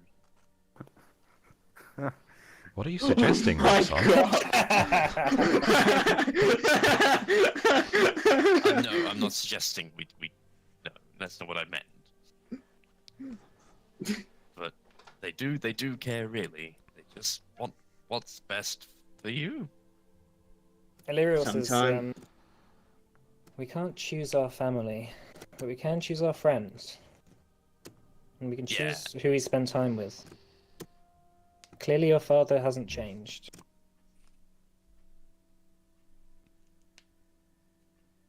She says, why? Why today? I'm hoping that I can keep my cool when I see him at the Council of Orthid. I see Mayo. It pains me to even speak that voice, speak that name. To even say those words. You have no idea what he did to me. What hell he put me through. You want to talk about it? I've talked about it too much. Okay. But trust me when I say it. If I could kill him, I would. I'd kill him. I'd kill him again and again and again. I would give him no peace. Some people don't deserve that. Mm. And it was my father who set it up. My father who, all those years ago when I was in Laval, he told me that I couldn't see who I wanted to see. I couldn't love who I wanted to love. I couldn't stay in my city. I was going to be shipped off like some broodmare. Sorry, did you just say rude man? Broodmare. Thought you rode Rude into man. London. Yeah, sorry. And despite all that, look what you've made for yourself. You've just married the woman you love. I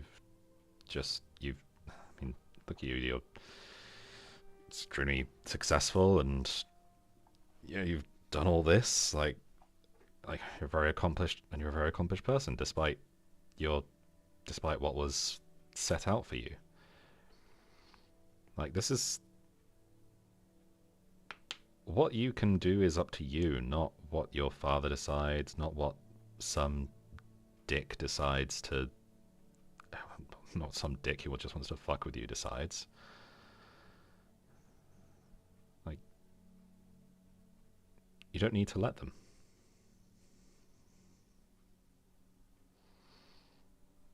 You're right, Scrimshaw. So, like, begins wiping the tears from her eyes and says, but forgiveness isn't... It's not possible. It's a choice. And you don't have to choose to do it.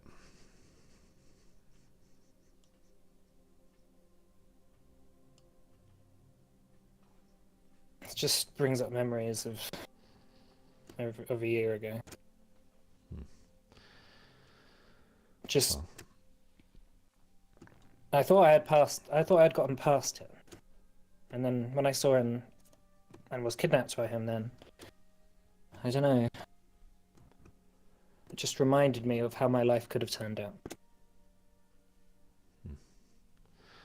Well, yeah, unfortunately, yeah, probably will need to see him again. But we'll be there with you. And take some solace in the fact that he'll probably be embarrassed to be there around us as well. And hey, Even if he doesn't If- act like it.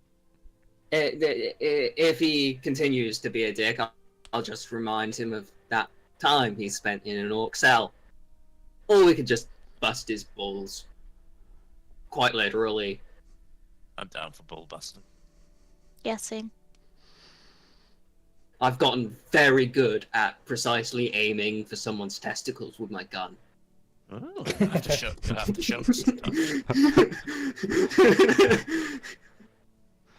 Yeah, and you know, if diplomacy fails and things go very south there, well, maybe you'll get your chance, and maybe we'll back you up. Thank you. I mean, yeah. No worries. Thank you. You're good. You're true friends. You've saved my life on numerous occasions. And you've saved ours. Hell, you saved the world's often enough.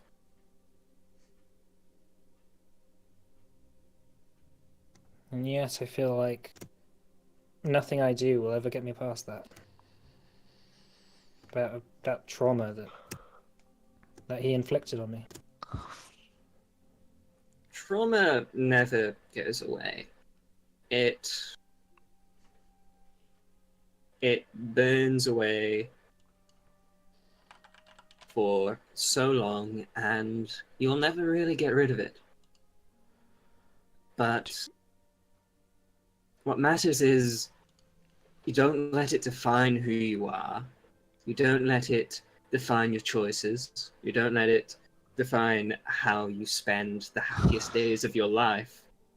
You just look at it and move forward. Do you want to remember? Do I want to remember what? Well, what he's done to you. Would it help if that memory wasn't there? I've considered it. I've thought about it a lot. But not knowing means that, well, it's the same as forgiving.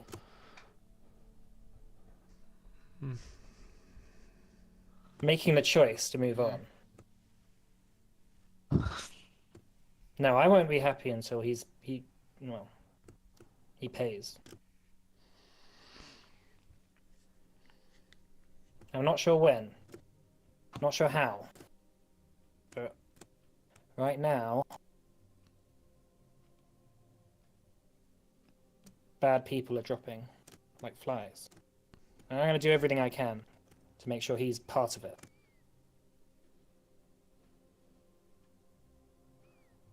And Illyrio says, Don't say that. You're not that person, Aaron. She says, I don't care. He's crossed a line.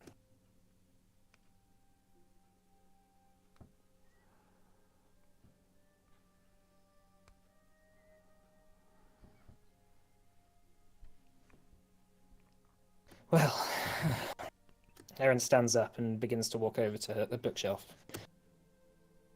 She sort of like begins sorting her books in a sort of anxious, it's just like anxious, like busyness. Illyrio was kind enough to give me one of your spell scrolls for a task. Thank you. Oh, it's very much. fine. What's mine is yours. I can make you more.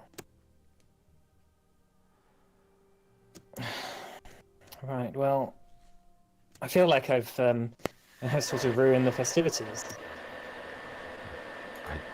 I'm just gonna kind of like peer out the. Oh, what's that noise? What is that noise? Is Who's It's an aircraft carrier. is that your Sorry. aircraft carrying this? I had to open up the website because my app stopped working properly. It's kind And of. then the fan just starts going crazy. Hmm. Can you put yourself in push to talk?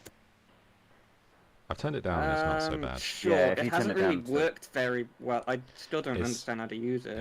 Turning It's it down not so to bad. 45% is fine for me. Yeah, it's not so bad now. I've turned it down. Just Yeah, you it's just got you got a lot louder at the same time. So You might just make sure you do it on the stream as well. It's fine. All right. well, anyway, just trust the Discord and I'll carry through. But yeah. Okay. Oh, where yeah. were we? She says. Yeah, I feel like I've ruined the festivities. I'm just gonna like take a peek out the window and see if there's still people down there. There's a few. Most people have started to leave now. It's starting to get dark, so Well, yeah, it's starting to get dark, and well, most of the people are left. There's still a few down there if you wanted to go back out. Still your day. Still a band. Still food, drink. It's a present. Still Presents. more presents. Probably a lot more pleasant ones than that. We burnt it for you, by the way. Just you won't Oh. see it again. I Well, also ate. we disposed of it. she laughs. You ate it? Yes. I panicked.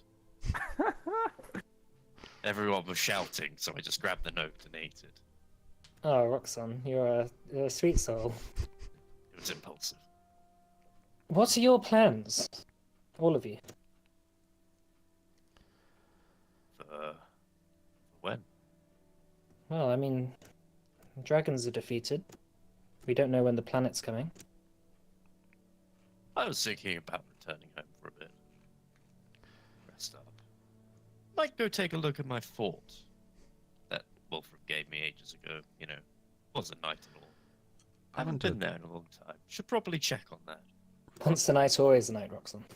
Roxanne, There's there's no teleportation circle in the where you're from, right? What, the Frostby? In the Frostbleed Peaks. I don't believe so. No, there's not. I mean, if I suppose I suppose where is Aidmir? Aidmir's here. Yeah. Aidmir's here.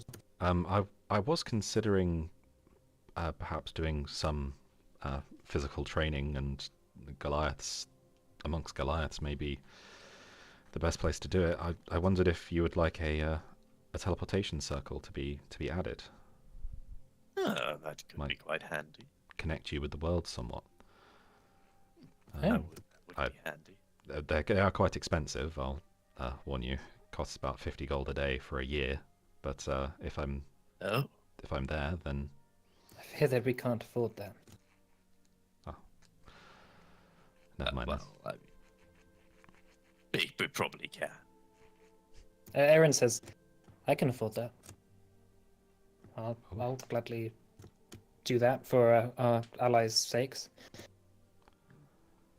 Yes. This is a Frostby donation. Peaks could be a useful ally. Aidmir also says, well, Morna was, me and Morna were talking about about setting up a more permanent home for her order in the Frostbleed Peaks. Yes. But that could work. It's very cold, though. As long as you're alright with that. I feel We like should- with I your don't sort think of monks order, have issues with that, do they? yeah, I feel like with your sort of order, they would consider that like conditioning, right? Yeah. Maybe it'll make you even tougher. Yeah, exactly. We do have a fair amount of orphans in the Frostbleed Peaks, especially after the Giant War. Ooh, we could make. Thought you were going to say, Goliath. especially after a wedding. Yeah, well, sometimes. Goliath monks. Interesting. It could work. Of course, it could work. Aidmir says that. Well, that's something that can be negotiated over a period of time, I suppose. Yeah. I fear that this is the last bit of peace we're going to have for quite a while. We're going to be very busy. Yeah. Oh, yes. Best Yeah, enjoy it. it's only so Yeah. long. Illyriel says, yes, I think that we should all take our time to take this moment and realize that in the company of friends, it is important for us to recognize it. But we all have a duty to play in the upcoming wars. Well, thank you all for coming. You are welcome here at any time. I think we'll probably retire. And Aaron says, yes, I don't really feel like going outside. If you could send my wishes to the rest of the guests and... Well, yes. Send me a message sometime. All right. I hope you have fun on your honeymoon. Yes, I'm not sure if we're going to Lavar anymore, that's for sure. Well, wherever you go, have a good time. Yes, okay. Try your Well, best. thank you. As her and Aaron sort of like console each other and walk to their quarters. Yeah, so you just sort of sat around awkwardly, and you notice in the corner is Bet, just like staring at you. Oh, hi, Bet. How you doing? Oh, yes, it's your wedding too, isn't it? It's not my wedding. What are you talking about? Oh, wait. No, this is Lady Cassara's and Lady Jane's. I, for one, and she sort of like, sort of stops, and then she just starts crying, and she's like, "It's so beautiful."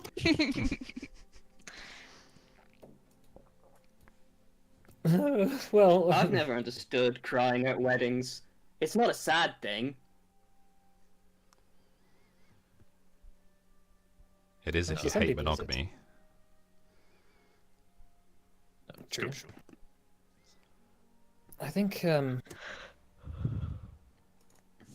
it's not for me at least. Bet says. I've taken the oath of just being a badass bitch, I suppose. Hell yeah. That's the new paladin subclass. Badass bitch subclass. Hey, what you said? I'm not a paladin. All right. Well, Bet says, is there any alcohol left down there? Oh, there's loads. I think there might still be some motor oil. Yeah, No, don't. yeah. don't. Ask Sax It, for it the does. It motor does. oil. It does have No. a fairly satisfying viscous texture to it. It's, Hmm. don't drink that. Scrimshaw, do you taste anything? Yes. From what I gather, tastes are quite dulled, but there is some sense of taste there. Yes. Right. I was just worrying that some of that motor oil might have taken whatever taste was left in your mouth and burnt it.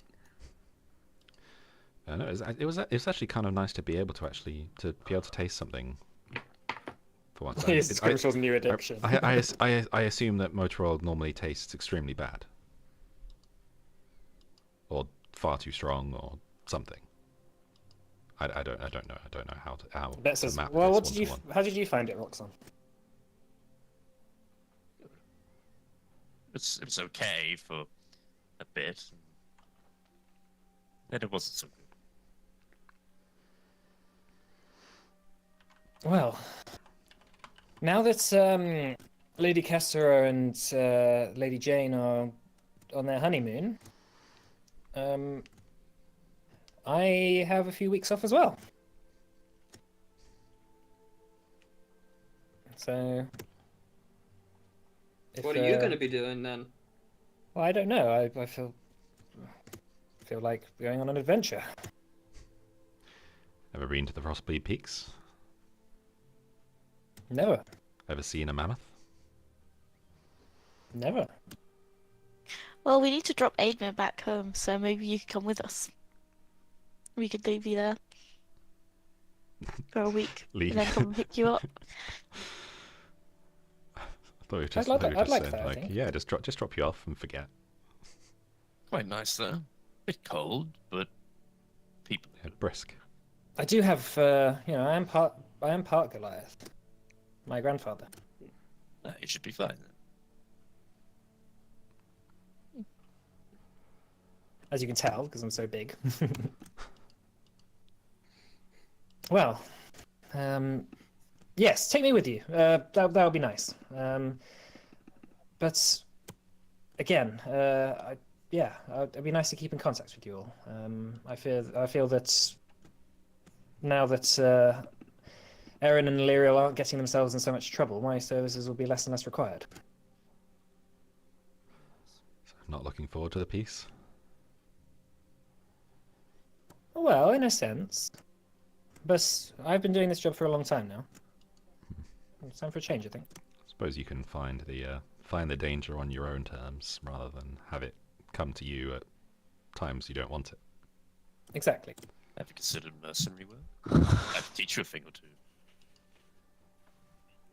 Yeah, maybe. Well, if we're going to the Frostbleed Peaks, you can show me the ways of your people, Roxanne. As I can. Hey, Ben This- can show you as well. Bet sort of makes like prolonged eye contact with you. Oh. I see. Anyway. Prolonged eye contact.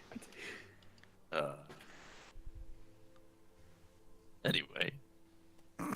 she blushes and looks away and says, "Oh yes, well, this isn't your house, so all of you should probably go." True. Okay, let's head out. Are we going there now? Or, oh no, we can't. Can you? Because we. No, have not to be until they teleported, yeah. go. But I'll make my way to the Frostbleed Peaks. I'll see you there. We should Oh, also Sounds probably check. like you're all going to be there for a while. Before we go there, though, we should probably check on Clark. before. Oh yeah, he's Yeah. here, isn't he? Oh yeah, Halcyon's here as well. Yeah, let's go. Halcyon was at the wedding. It's just she was embarrassed. She was upset Yeah. that none of you said hi to her. I assume Tommen was at the wedding as well, right? Actually, Tarman wasn't. Was she not? Nope. Suspicious. She's been super busy. I was like, oh yeah, you know all that work that you've been doing? Well, we were thinking you could just abandon that and move somewhere else. I mean, it was always going to be slightly temporary anyway. Yeah. All right. Well, I think we'll end the session there then. As you guys sort of watch Cool. the sunset together from the bay of Orestas. As you watch the sun going down, Aidmir sort of wraps their hand around you, Morna, and sort of pulls you a bit closer. And just you watch the sun set together. Oh, But yeah, and then we'll pick off next time. After a prolonged period of downtime, where we'll work out what's been happening. Shall I message you what I will be sending to Tail as well? Yeah. We could go over that out of game. Cool. All right. Well, Alright. do you want You to could think of the probably see what I'm doing. All right. See you in a bit, Russian spammers. Yeah. Bye-bye. Thanks Bye. for See you next playing, week. everyone. Thanks for Bye, watching. Russian spammers.